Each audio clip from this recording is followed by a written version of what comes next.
Olá, bem-vindos a mais uma das nossas análises. E bom, vamos mergulhar direto nisso. Hoje, a gente vai abrir o capô daquelas tecnologias que movem o nosso mundo moderno. Sabe, desde aqueles aplicativos no celular que a gente usa para pedir o jantar, até os sistemas hipercomplexos de navegação que mantêm os aviões no ar. A gente sabe que tudo isso é feito de código, certo? Mas como exatamente esse código é planejado, organizado e executado? É como montar um quebra-cabeça gigante. Então vamos explorar as plantas baixas, as metodologias ocultas da engenharia de software e entender como essas maravilhas digitais realmente ganham vida. Para começar, vale a pena a gente propor uma pequena reflexão. Imaginem um videogame de última geração, cheio de gráficos 3D absurdos, o sistema de freios de um carro autônomo e o aplicativo financeiro de um grande banco corporativo. São coisas com demandas completamente diferentes. Então a pergunta de $1 milhão é: será que todo aplicativo mobile, jogo de videogame e sistema crítico de voo é construído usando exatamente o mesmo método de engenharia? E a resposta curta e grossa é não. De jeito nenhum. Um processo universal simplesmente não existe. Achar que tem uma fórmula mágica que serve para todo tipo de software é um baita de um mito. O material que a gente está analisando hoje deixa isso claríssimo. A abordagem certa depende totalmente de três coisas: o cliente, o ambiente em que o sistema vai rodar e o propósito final daquele software. Pensem bem, o que funciona perfeitamente para uma startup de redes sociais seria um desastre absoluto, literalmente, para uma agência espacial e vice-versa. Então, o nosso roteiro de hoje vai abrir essa caixa de ferramentas em 5 partes. Primeiro, os fundamentos do processo de software, seguidos pelo modelo em cascata, a abordagem incremental, integração e configuração, e, por fim, especificação e projeto. Parte 1. Fundamentos do processo de software.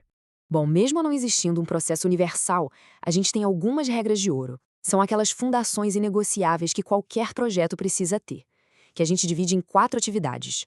Número 1, especificação, ou seja, definir com todas as letras o que o sistema tem que fazer e quais são os limites dele. Número 2, desenvolvimento, que é projetar e botar a mão na massa para programar o código de fato. Número 3, validação, testar exaustivamente para ter certeza que o sistema entregue exatamente o que foi prometido. E número 4, evolução, que é a capacidade daquele software de se adaptar a novas necessidades. Pode ter certeza, todo sistema passa por essas 4 etapas, de um jeito ou de outro. Parte 2. O modelo em cascata.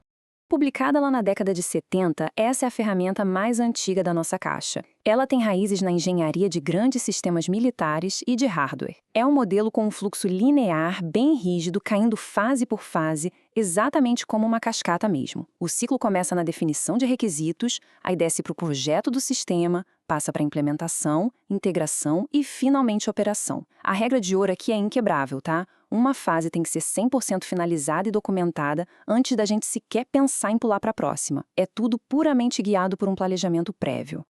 Aí fica a dúvida: por que usar algo tão engessado hoje em dia? A verdade é que o Cascata é absolutamente perfeito para sistemas críticos. Imaginem o software de segurança de um avião comercial ou um equipamento de UTI no hospital. Eles exigem análises massivas, muita documentação e zero espaço para improviso. Mas o grande calcanhar de Aquiles desse modelo é a sua extrema inflexibilidade. Se os requisitos mudarem no meio do caminho, o que é super comum em aplicativos de negócios, voltar atrás no modelo cascata virá um pesadelo logístico que custa caríssimo. Parte 3. A abordagem incremental. Essa ferramenta aqui já tem muito mais a cara do nosso mundo acelerado, construída em cima da realidade de que as necessidades das pessoas mudam o tempo todo. Para lidar com o fato de que os requisitos nunca são estáticos, a estrutura muda. Em vez daquela cascata dura, as atividades acontecem meio que ao mesmo tempo. A especificação, o desenvolvimento e a validação se misturam, alimentando umas às outras. A gente cria uma descrição geral inicial, constrói uma versão rápida do software, colhe opiniões, faz os ajustes e vai lançando versões intermediárias até chegar na versão final. É um fluxo super dinâmico, focado totalmente em ciclos rápidos de feedback. E olha, as vantagens disso para produtos comerciais são gigantescas. Primeiro, o custo de alterar ou adicionar um requisito novo cai absurdamente, porque ninguém precisa reescrever manuais inteiros. Segundo, fica muito mais fácil testar uma demonstração real com o cliente para conseguir um feedback que preste, ao invés de mandar um documento de 200 páginas para ele ler. E terceiro, a gente entrega valor muito mais rápido. Dá para começar a usar pedaços úteis e tangíveis do sistema bem antes da versão final para 100% concluída.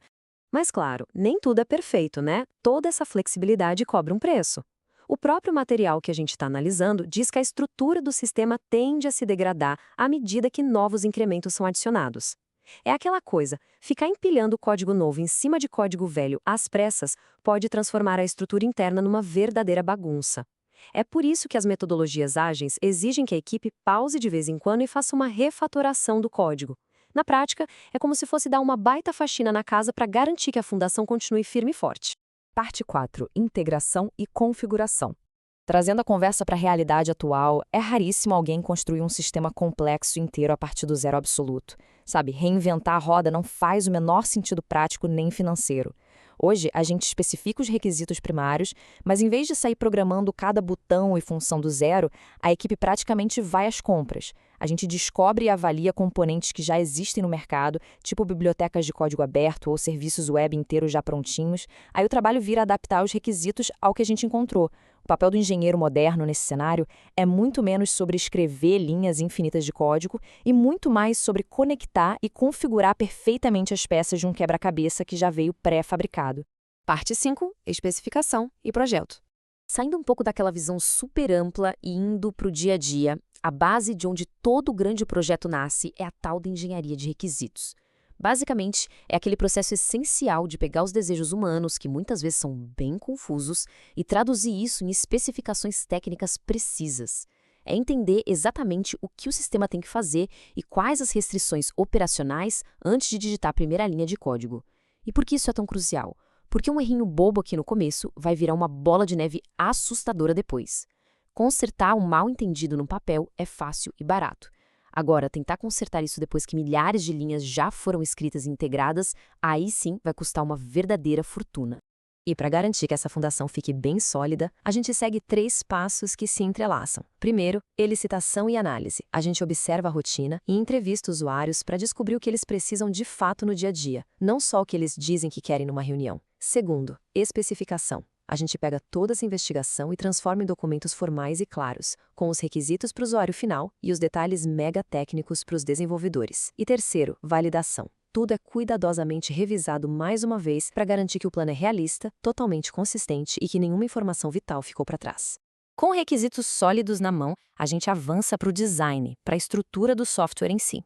E aqui, vamos quebrar de vez aquela ilusão de que o projeto é uma linha reta perfeita e livre de estresse. Como o material base aponta com muita franqueza, o retrabalho é simplesmente inevitável.